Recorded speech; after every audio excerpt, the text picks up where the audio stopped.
Hey guys, Bill, the Kansas Flamingo chef, and today I'm gonna make something that, it's one of those dishes you either really love it, you never had it, or you just don't like it, and I could never understand why, but it's called Pollo Asado, which literally means just roasted chicken. But if you've ever been to one of those Mexican places, especially like a street side service Mexican place, they've got that red chicken and it has that amazing aroma. And it all comes down to this stuff, okay? So you can pick this up at just about any Mexican grocer. This is how you cheat and make it real fast. All you gotta do is take some chicken thighs that are boneless, skinless. Use thighs, don't use breasts, they turn out terrible. You can use legs, that's fine too, but I like boneless chicken, especially for this dish. But you can just dump this on the chicken, let it sit for 2 or 3 hours and put it on a grill. That's how you cheat. That's not what we're gonna do. We're gonna make it kind of the almost authentic way, my personal favorite way. And how we're gonna do that, we're gonna start with this stuff right here. This you can also pick up in most Mexican grocers. And look at it, let you make sure you can see everything on the label. There are 8 packets of this in here, and it's absolutely amazing. Now you can just go get the whole achote if you want to use that, but it's a lot more work. But use 2 packets of this stuff. We're going to use an onion. We're going to use some cilantro. Oil, it honestly doesn't matter what kind. I like olive oil. You can use vegetable oil, canola oil, corn oil, whatever you want. I like olive oil because it doesn't have a lot of flavor. Some distilled white vinegar, salt and pepper, some garlic. I'm using the already minced garlic in the container. And then we need some boneless, skinless chicken thighs. This is about 2 pounds. And I've also got this last secret ingredient, and this is an orange bitter. That's all it is. Now you can use orange juice if you want to. In fact, you can use whole oranges, but we need that orange flavoring in there, and the orange bitter, this stuff makes it so much better. All right, so all we're going to do first and foremost, I'm going to get my cilantro ready, because all we're doing right now is marinating the chicken. You need to produce this marinade and let it sit for about 4 to 6 hours before you think about grilling it. So just take your cilantro and cut off the ends. Grab the pieces there. We're going to get rid of these stems if at all possible. I'm going to put that cilantro right here into a gallon Ziploc bag. And then I'm going to cut up an onion. And all you're going to do with this is just cut it in thin slices.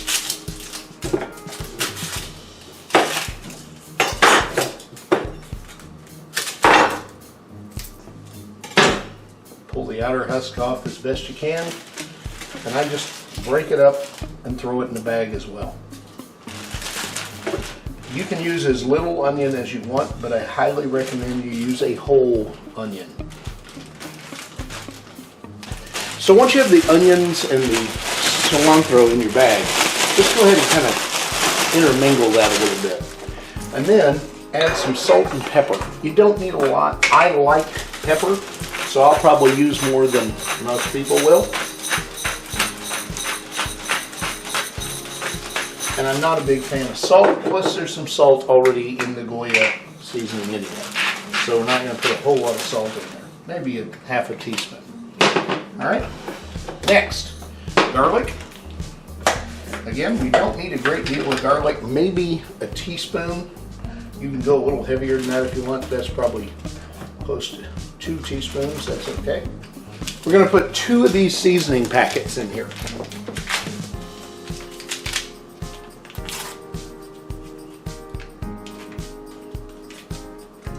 And you'll see that has a really pretty orange red color when you drop it in the bag. Okay, we're going to add some of the orange juice.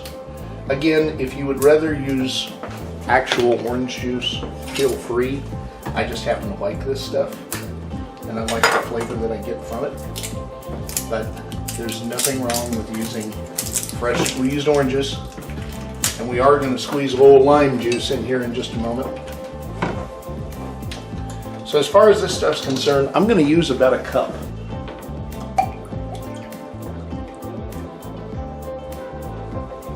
Oh, I'm telling you, that stuff smells fantastic. And it actually tastes really good too. You can pour it into a cocktail, you'll be amazed. Pour a little bit of that and some rum. Yeah. All right, we'll put that in there. And we're going to put about a quarter cup of oil.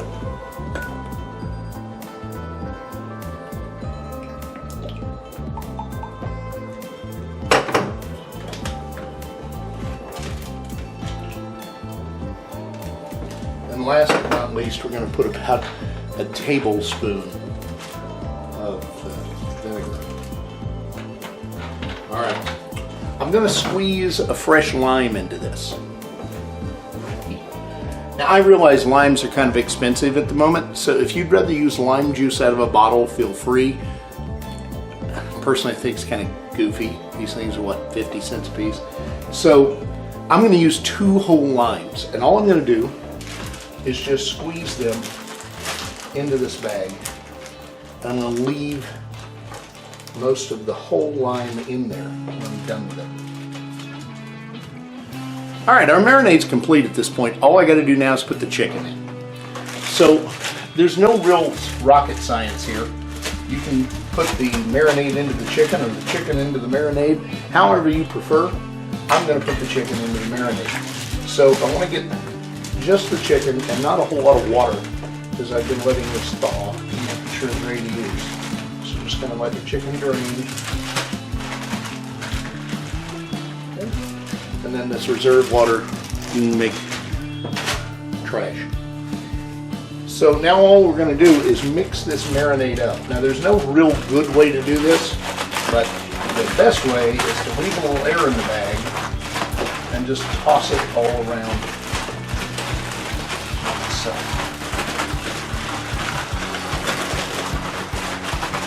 ideally we want to move that cilantro around so it's not all just sitting in one place.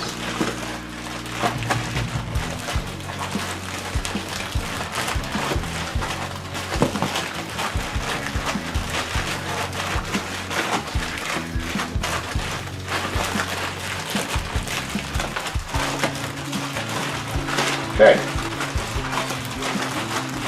Once you've got this all done, you're going to see that it absorbs most of the liquid pretty quickly, and it gets that really pretty orange color.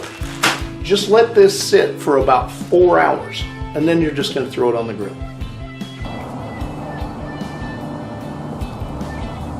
Five, four, three, two.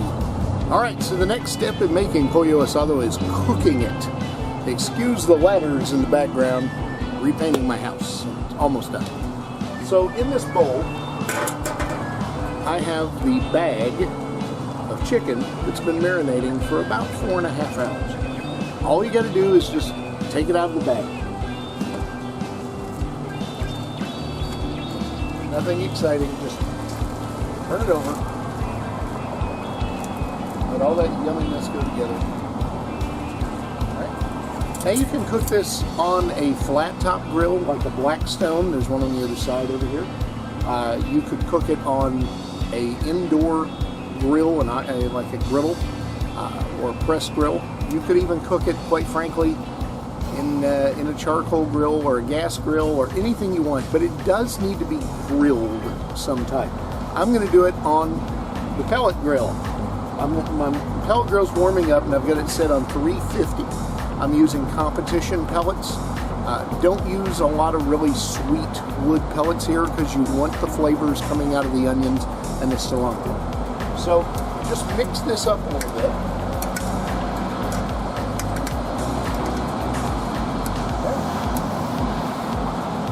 And once your grill is hot, mine really isn't yet, but that's okay. You can see the smoke coming out of it now probably. But once your grill is getting hot, you're going to go ahead and just start laying the chicken on the grill and let it cook. That's really all there is to it. So our temperature's up to just right about 350.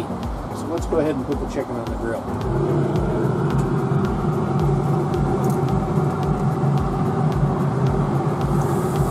It's okay if some of the onions and the cilantro are stuck to the chicken.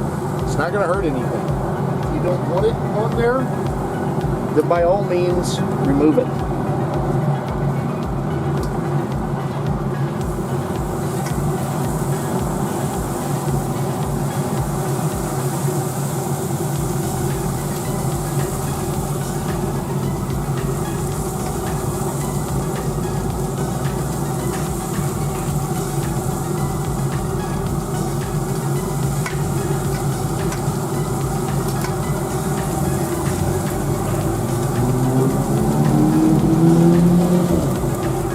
This is going to cook very quickly, but keep in mind it's chicken, so we don't want it cooked medium rare. It's got to be done. So take your time, let it cook, turn it so you get good grill marks. Man, it's kind of hard to stand here and smell it. All right, you can see this is starting to look really good. It's got that beautiful orange color that we want. It's starting to get kind of firm on the chicken, and I do want it all the way done.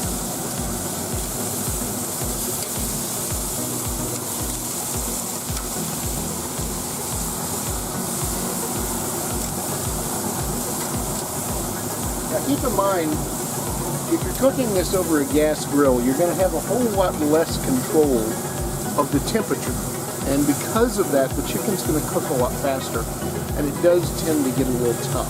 So keep your flame down a little bit, keep it around that medium to medium-low setting. When you're on a pellet grill like this, you can control your temperature and keep it right around that 325 to 350 the whole time. You know, the best thing about Pollo Asado is eating it. A lot of times this dish is called red chicken. There's a reason for that. Beautiful red color. Now, when you go to serve this, my preferred method of serving is with a little bit of Spanish rice and some grilled corn, and some tortillas. But if you want to make tacos out of it or whatever you want to do with it, be creative, or you can just eat it by itself. But I want to show you how incredible this stuff looks. So we're just going to take a piece here.